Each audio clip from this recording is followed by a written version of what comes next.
આખા દિવસ કામ કરીને જ્યારે ઘરે જઈએ અને ગરદનના ભાગે જ્યારે દુખાવો થતો હોય કે નેક મૂવમેન્ટ કરવામાં પ્રોબ્લેમ થતું હોય તો આને ટ્રેપેઝાઇટિસ કહેવાય. ટ્રેપેઝાઇટિસ એટલે શું? પાછળ એક ટ્રેપેઝિયસ મસલ આવેલો હોય ગરદનના ભાગે, જેની અંદર ઇન્ફ્લામેશન થાય, સોજો આવે, જેને ટ્રેપેઝાઇટિસ કહેવાય. એના કારણો કયા કયા હોઈ શકે?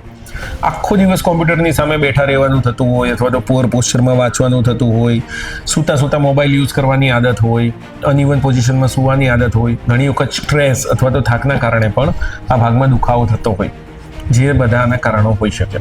સિમ્ટમ્સ કયા કયા હોઈ શકે? પેશન્ટને મોટા ભાગે નેક અને શોલ્ડર રિજિયનમાં સ્ટીફનેસ થતી હોય, ત્યાં દુખાવો થતો હોય, મૂવમેન્ટ કરવામાં પ્રોબ્લેમ થતો હોય, આ ભાગમાં જણજણાટી થતી હોય, આ બધું ટાઈટ લાગે, આ ટ્રેપેઝાઇટિસ હોય છે. ખબર કઈ રીતે પડે?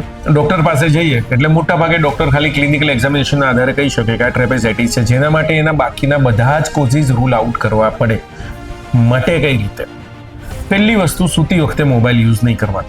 ગરદનને જનરલી 30 ડિગ્રીની રેન્જમાં રાખવાની. તમે આમ ગમે તેટલી ફેરવો એનો પ્રોબ્લેમ નથી, પણ અહીંથી વધારે ઉપર ને અહીંથી વધારે નીચે નહીં.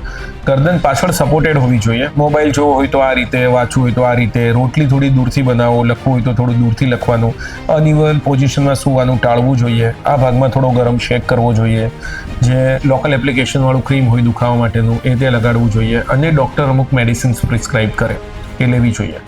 મોટા ભાગે આનાથી મટી જાય. પણ જો આનાથી નથી મટતું તો નેક્સ્ટ કારણ હોઈ શકે સ્ટ્રેસ અને ફટીગ, જેના ઉપર આપણે કામ કરવાથી ટ્રેપેઝાઇટિસનો દુખાવો મટી શકે. Thank you.